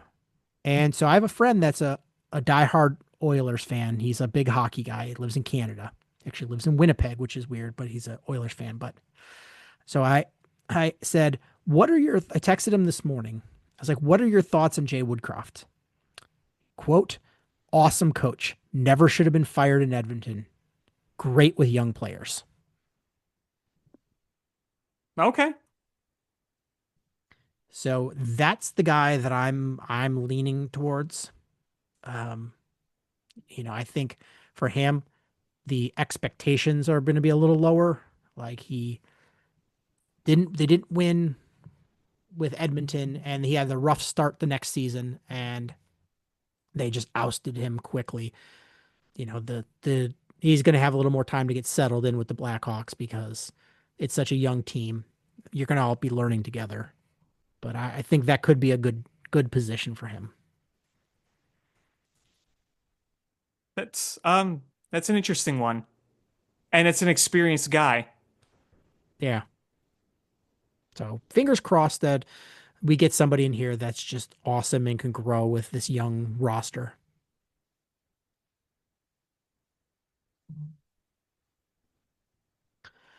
All right. Should we wrap this up with some baseball? Yeah, looks like the Cubs are about to lose in extras. Uh, yeah, I saw it was tied in the ninth, and I was like, oh, the bullpen's going to blow this one. It's top of the 10th and its bases loaded, nobody out. Julian Merriweather can't find the zone. Oh, Julian Mayweather can't find the zone. I've heard that one before. Um, so Cubs, they had a good series against the Dodgers. Yeah, that wasn't crazy. I mean, the Miguel Amaya home run with two outs, nobody on, down to like their last strike or two, then walking it off. I mean, that was such a fun series with all the run scoring. And the starting pitching got hit around a bit, but the bullpen actually came up pretty big in that series in certain situations, especially in the second game. And then you just had the hitting. I mean, PCA is really on a tear. Really, really, really on a tear. Yeah, yeah, he really is. Um, and it's the bullpen has just been a problem, and it's funny because I saw people like, oh yeah, the Dodgers got the lead against the Cubs. Now you're going to see what a real bullpen looks like. And then they torched it. Yeah, and Yeah, Phillies are winning now. God damn it. They're up. Sack fly. They had the guy 0-2 and walked him, then walked the next guy, and that's just frustrating. Uh, well. Um, but they're playing a really tough Phillies team. I know Philly went on a bad skid, but that's a really good team. That's a World Series contending team. Yeah, and they looked like it yesterday when I was there, and they were pounding the baseball all over the field, and yeah. So we know how good they are. This gauntlet schedule just continues. I mean, it's insane. They're Yeah, already done playing the Dodgers, Diamondbacks, and Padres, and now you're playing the Phillies. And then Yeah, soon you're gonna have to play the Mets. it's April and you're done playing the uh the powerhouses from the West Coast, and you're done with them already, and it's April. Yeah, it's crazy. It really is. The one thing you can take away from today though is Tyone pitched a good game. He did. He And did. that's important with, Steele being out for the year, is you need people to step up, and um uh Tyone has stepped up. Suzuki's been good. I'm sorry, Suzuki. I'd say I'm looking at stats from Seiya Suzuki. Um, He was the uh, only one that really hit yesterday. He drove in 3 of the 4 Cubs runs, so um, but yeah, I mean the pitching's just got to step up. Ben Brown really did not have a good game. no, and he was looking good early, but then he was hanging a lot of breaking balls. The command went away, and that's been a problem with him is the command and the breaking ball too. Just so many of those hanging breaking balls, and they all got hammered. So, I mean, you love what you've seen from Colin Ray, and you saw that on Friday when they won 4-0. But the Justin Steele injury, you're gonna run into some of these problems, I think. And Julian Merriweather just walked another guy. Ugh, yeah. And I felt bad. Shota, I don't know if you saw that. Was it Workman that had the error, and then they changed it to a base hit, so he got a Yeah, whole that bunch of. wasn't even. Yeah, that was ridiculous. I can't believe they changed that. That really shifts his stats when, that was totally an error. Yeah, no, that was ridiculous. And speaking of Workman, they DFA'd him and traded him to the White Sox. So when they play the White Sox in a few weeks, he's going to hit a backbreaker against The us. the, the Gage Workman revenge game. Yeah, yeah. Which he was struggling to hit, he was struggling to field. And listen, the guy never played above double A ball. It's a big thing coming to the big leagues, but if you weren't seeing the results, you had to make a move. Um, yeah. So, quickly, did you see the video of Puka Nakua's brother in the UFL game slap a fan? I heard about it, I didn't see it. I saw it, and then I was like, I didn't think much of it, and then I just saw that it was Samson Nakua, and I was like, I think that's Puka Nakua's brother, and I Googled, yep, it is. Um, Not good. Can't slap a fan. We learned that from the Malice in the Palace. Infield single, god damn it. Sorry. Cubs drive me crazy here. This was a stupid game. Uh, but yeah, the White Sox, they're still not good. Um, No, but they're playing competitive games. they are. I mean, they're playing the A's right now, who are not good.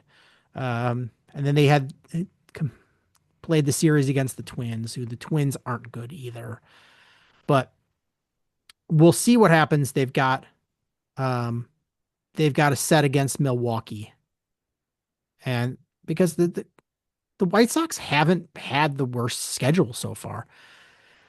Um, but they've got coming up, they've got this Brewers series, which I am dreading that one. I am, because the Brewers are going to come into first place by beating up on the White Sox.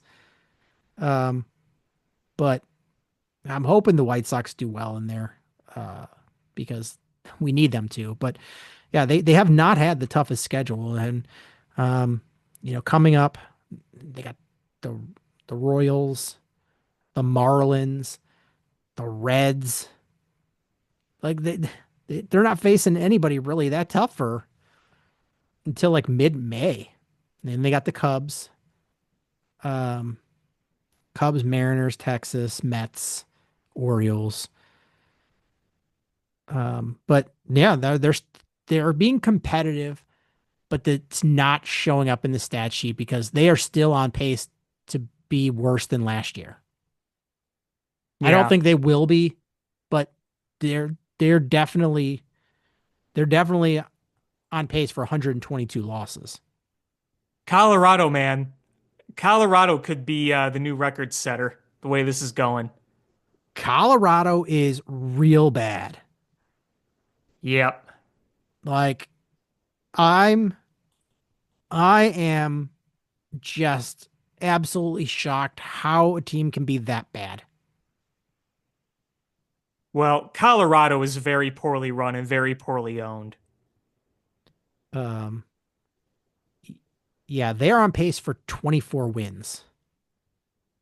We know they'll get a little more than that, but they are very, very terrible. Yeah, they're on pace to be 24 and 138. Yeah, that's Uh, that is very, very bad.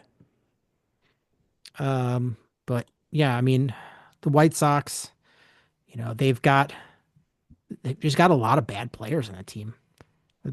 You've got some younger players that come up and do some things nice, but man, Luis Robert is not good. Um, Andrew Vaughn is terrible. Andrew Vaughn is dreadful. He is like, do you consider DFAing him? I think you do. See what Tim Elko could do and cut bait. I, I mean, Andrew Vaughn has just been abysmal. We went through his stats last week, but I wanna after another week, take a look at his stats. Um, da, da, da. Let's go to Fangraphs. Fangraphs. Andrew Vaughn. That Andrew Vaughn. One fine piece of ace. I should know. My friend had her. Um,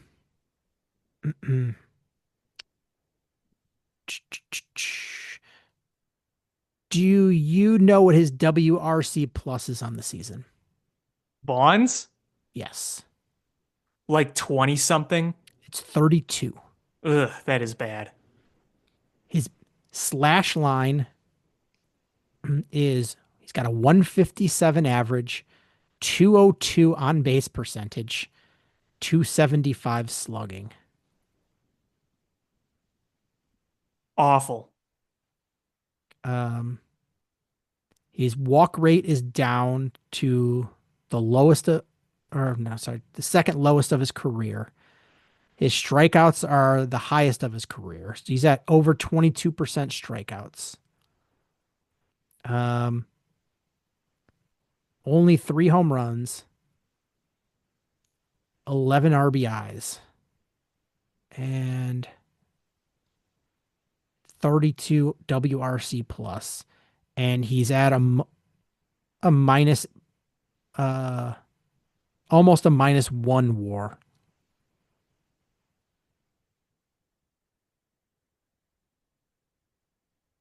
Yeah.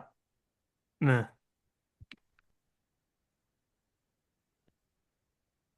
Like that, the guy, the highest WAR he's ever got over an entire season is 0.5. He's never been a 1 WAR player. Yeah, I mean, it wasn't when he was playing in right. That was extremely terrible defensively. Yeah, I just how you can't win with him, and he's it's not like he's a young guy anymore. He's 27 years old. Not Hmm. old, but he's not definitely not a Not a young guy. rookie. Yeah. Yeah, he's got several seasons under his belt. Um, I think, yeah, so he's got one, two, three, four, five. This is his fifth full season. He's got like 2,500 plate appearances. Like that's Mhm. enough to figure out who a dude is. And and then you got your boy Luis Robert, who's just an enigma. Yeah. Um, he's about to be 28 years old, and he's not a dude. He's not the dude carrying your team. You expect him to be a dude that helps you win some games. And gives you trade value. Yeah. His current WRC plus is 61. Not good. His slash line is 152, 275, 272.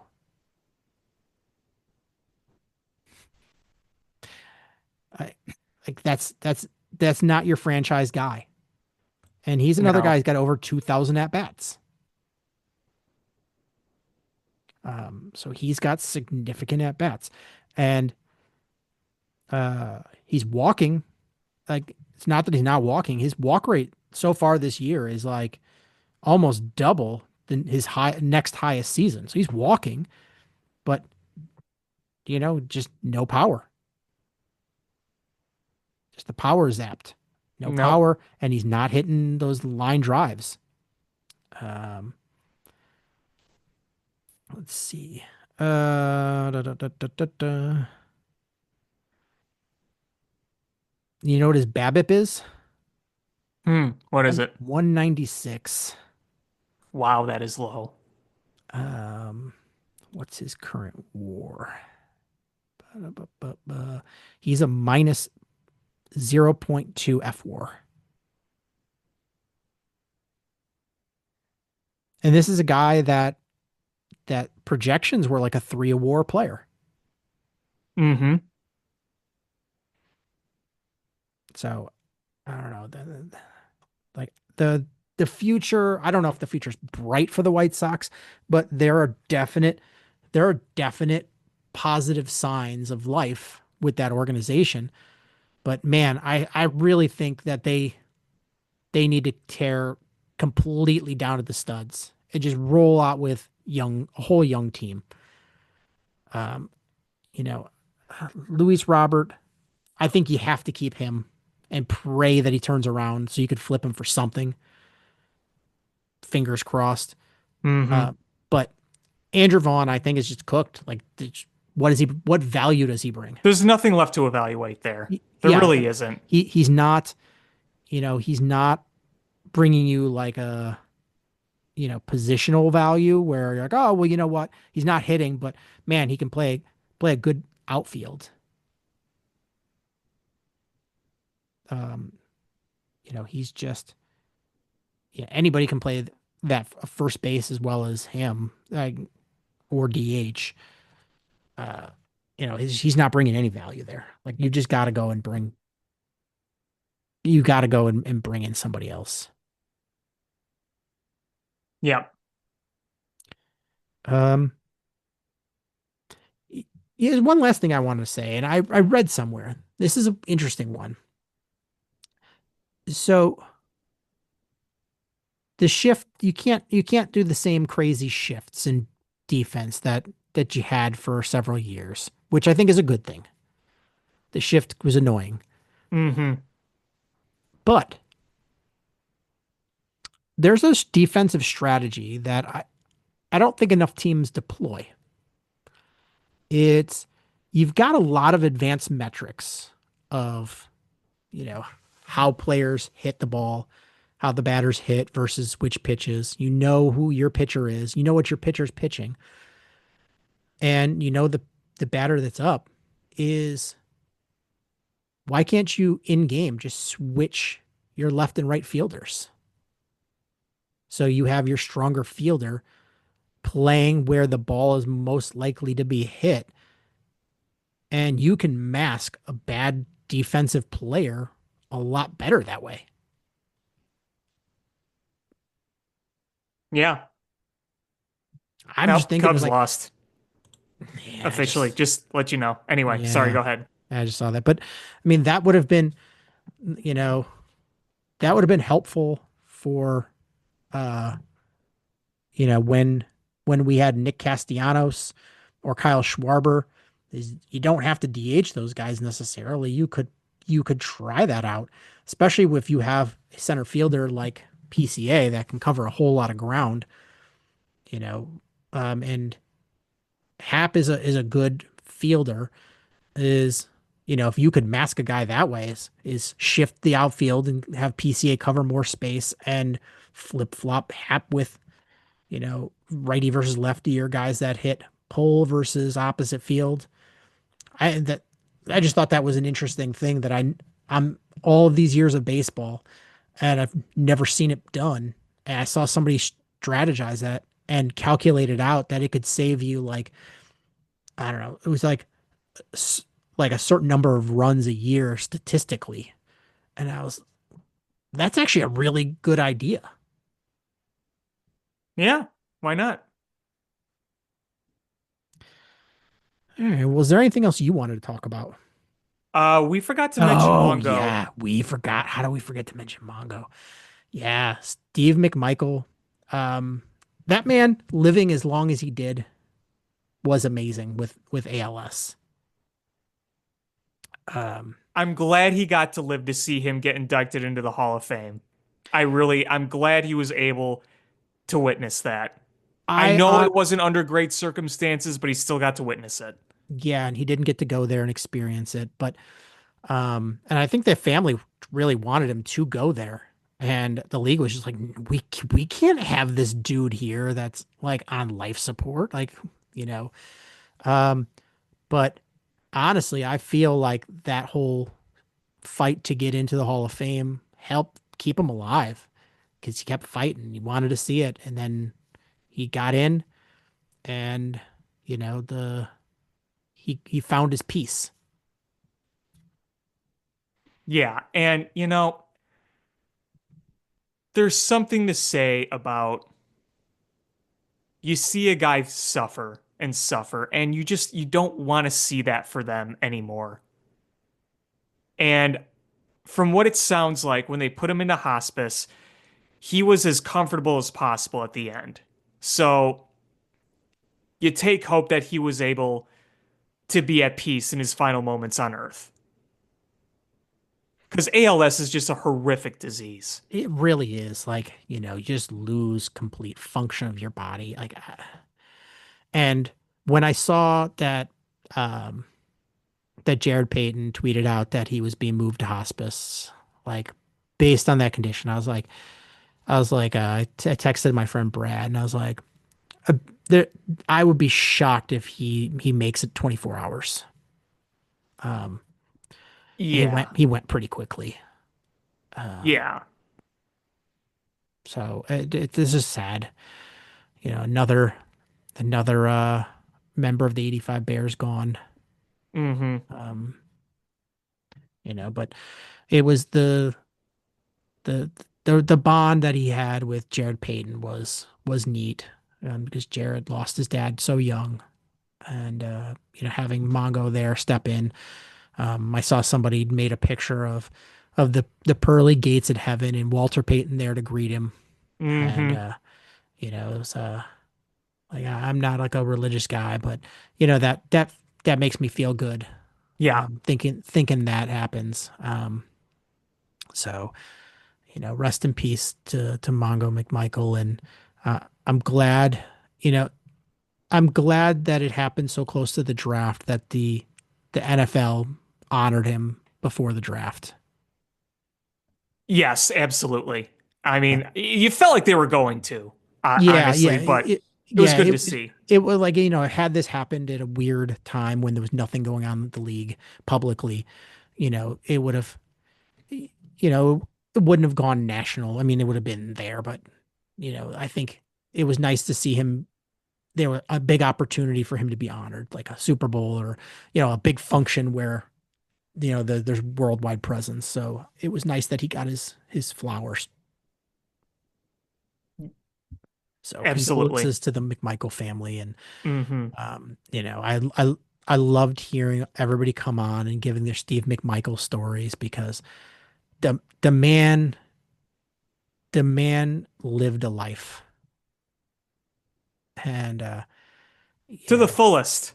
yeah. Professional wrestling, football Hall of Famer, Super Bowl champion, restaurateur, was really great with all the fans. I mean, you heard all the people calling into the sports stations, the local radio stations or whatever, and they were just saying all these great stories, and it was great to hear because he made time for everybody he met, and he just seemed like a fans player, like somebody that the fans can embrace and he'd embrace the fans, and that goes a long way, in my opinion. Yeah, and I still think my favorite McMichael story is uh when he was told that Buddy Ryan was leaving. He picked up a chair and he threw it through a chalkboard, so the legs were sticking through the chalkboard. Because he was pissed. And I'm just like, all I Yeah. could think of is what force that he must have chucked that chair. Oh, I can only imagine. I wish we had like a radar gun reading on it. Put him in the Cubs bullpen. Yeah, right. And it was great just everybody being reminded of the time that he got thrown out of a game for talking shit on Angel Hernandez.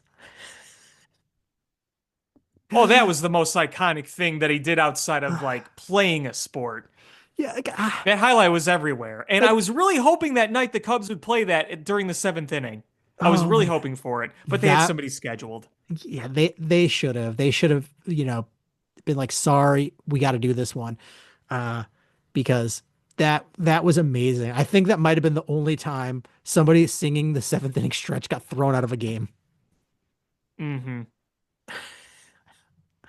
So yeah, rest in peace, Steve McMichael, and condolences to the McMichael family. And there's one thing I can say about the McCaskey family um, is they're good people, and I know that they I can almost guarantee that they did something you know to honor the family, and I'm sure George went to the service and paid his respects at the end.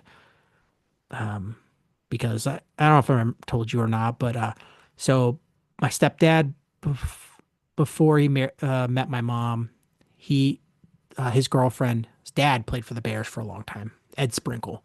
So he was actually pretty close with Ed. No kidding. And when Ed, like he was, even after they broke up and he was married to my mom, like he would meet Ed for breakfast regularly. And when Ed died, my mom and stepdad went to the service, and the George and Virginia came, paid their respects. They showed up. I mean, and Ed Sprinkle, you know, played in the 50s. So it's a long time ago. And they both showed up to pay their respects, and had a big bouquet of flowers, the big flower arrangement. So, you know, I'm sure that they'll be at his service, and we're there to pay their final respects to Mongo. There's Hmm. a lot of things you can say about a lot of owners, and the McCaskies, we give them a lot of shit for being dumb and not winning owners, but you can't shit on them as people. No, no, they're always there for their players and personnel. And based on the reports you hear and the feedback you hear, that's pretty much reflected by the players who talk about them. When Except they give Olin. out the except what? Olin. Oh, well, yeah, that whole thing was stupid. I mean, paying him what? Minimum wage hourly? Like, come on. I don't know. I think that's one of those stories that the truth is somewhere in the middle, because George is like, that didn't happen. And Owen's like, that happened. And, it's just somewhere the truth is in the middle, I'm sure. But, you know, like it's such a ridiculous story, and it's such a ridiculous reason to hold a grudge against somebody. Like, Ol, I think Olin's just like, to be fair, I think Olin's just a bully. I mean, we heard that from Hunter Hillenmeyer, that was like, yeah, yeah, he was a bully, like, he like a school bully, and picked on people, and in a mean way. And like Hunter Hillenmeyer like had actual legitimate problems, because he was getting bullied and as an NFL player. Hmm. And we heard the story about, the weight room incident after the FBI gun range, where he Oh, hits yeah, that whole where thing. he hit Fred Miller with a weight, broke his jaw, and Fred Miller didn't miss a game, got his jaw wired shut, and showed up and played. Love Fred Miller.